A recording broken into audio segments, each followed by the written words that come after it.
Bon, on tourne la page. On tourne la page, allez. Remontez-nous le moral un peu. Allez, à ce Y a pas propos, des je coups de sais cœur pas si je vais te le remonter le moral. C'est à mon tour de pousser un coup de cœur ou un coup de gueule.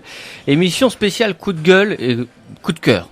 Qu'est-ce que j'allais bien pouvoir vous pondre, hein, surtout après un week-end pascal bien chocolaté. Et puis vers 15h30 ce lundi, un coup de fil a tout changé. Là, je suis encore avec des mots entendus au bout du fil, tout frais, qui résonnent. Alors je me suis dit que j'allais profiter de ce moment pour pousser et un coup de cœur et un coup de gueule, comme c'est moi le chef.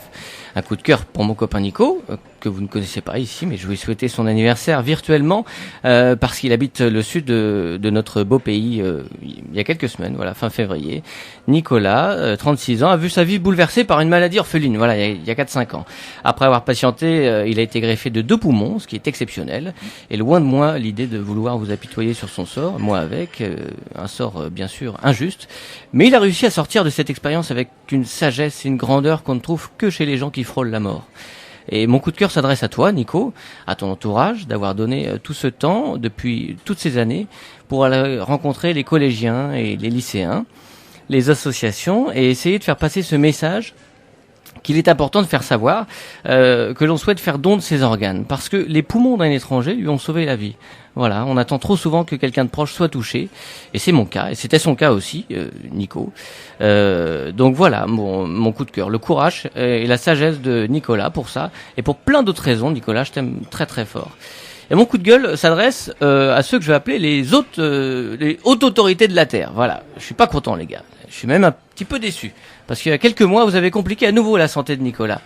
Vous avez tout fait foirer dans son corps en fait. Alors c'est vrai qu'ensemble, hein, la bande de copains qu'on était, on a plutôt mis nos foies à dure épreuve, mais il s'agissait d'un foie avec un E, messieurs des hautes autorités de la Terre. Pas le foie, pas la foi chrétienne.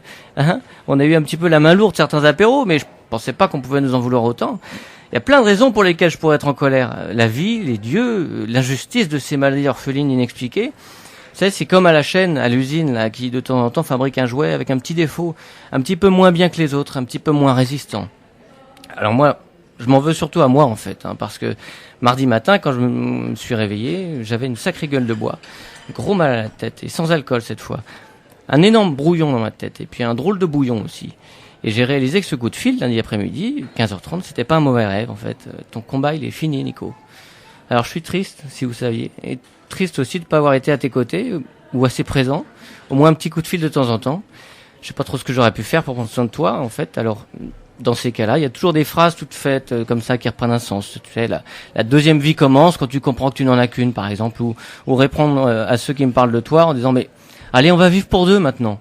Voilà, j'ai essayé de faire un peu d'humour, de rire avec toi, sortir une connerie pour t'entendre dire mais t'es con Pia, comme je t'ai entendu de dire 1 millier de fois, dire oh là là monsieur Pia, c'est pas bien ça, il est con ce Pia, tu me parlais comme ça. Et puis cette fois pas de rire. Et puis en même temps j'ai rien dit de drôle. Alors je vais pas te mentir, la Terre va continuer de tourner, moi je vais continuer à rire, à vivre. Il est même possible qu'il y ait plein de jours où j'oublierai de penser à toi. La vie a un petit peu ralenti, voilà, ces dernières heures, et puis doucement le rythme d'une vie égoïste va reprendre. Je suis un petit peu rassuré de savoir que tu dépoussières un paradis qui devait bien en avoir besoin, avec toute la jeunesse des attentats de Paris, puis de Bruxelles. Vous devez bien vous fendre la gueule là-bas, surtout si c'est toi qui tiens le bistrot. Donc 2 choses avant d'écouter un bon morceau de variété, voilà, comme tu les aimes. Comme tu les aimais même, je pourrais dire. Un des morceaux que tu devais chanter à tue-tête dans ta voiture. Alors voilà, des voitures allemandes, tu les aimais. Et puis je voudrais avouer à toute la ville d'Angers un pieux péché. À tous les propriétaires de Polo Volkswagen entre les années 1998 et 2002. Il est fortement possible que si votre antenne d'autoradio a été volée, souvent entre 1h et 5h du matin, il est fortement possible que ce soit de notre fête. Pour la voiture de Nico, pour la voiture de mon Nico qui n'avait pas encore le budget pour s'acheter une Audi sportive sur laquelle l'antenne des radios est fixée, mais une petite Polo bleue immatriculée 53, objet de nombreuses convoitises dont la dite antenne était régulièrement subtilisée. Voilà, merci de votre compréhension. Et pour finir, Nico, eh bien, je vais ouvrir une bonne bouteille. Et puis, imaginez avec moi autour de la table Pete, Adrien, Cédric, Tricoire, les quelques autres se reconnaîtront. Et puis, avec une ironie que tu connaissais bien, avec laquelle tu te débrouillais d'ailleurs très très bien.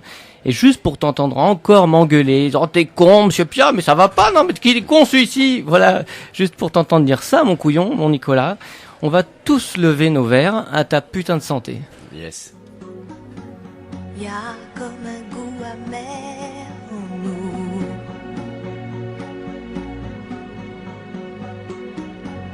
comme un goût de poussière dans tout. Et la colère qui nous suit partout. Y a des silences qui disent beaucoup.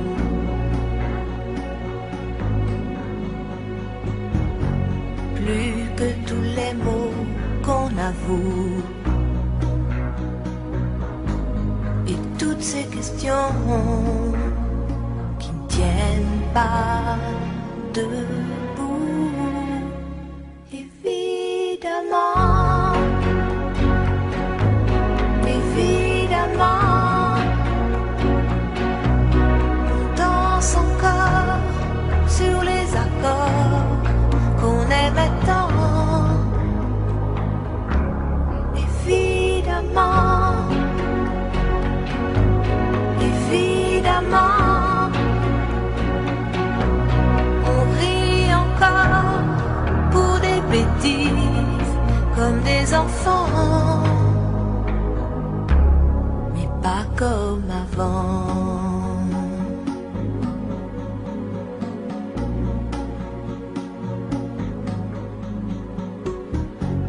Et ces batailles dont on se fout,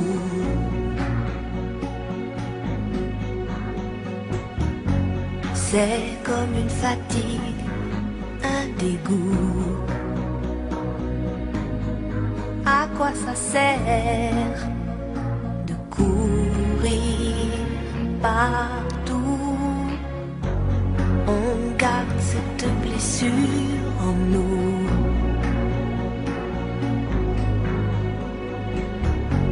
Comme une éclaboussure de boue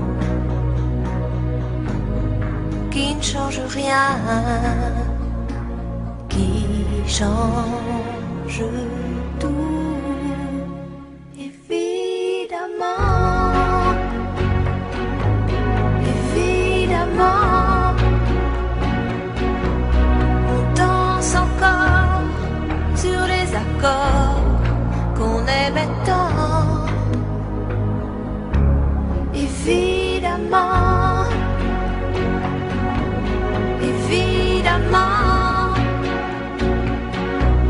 on rit encore pour des bêtises comme des enfants.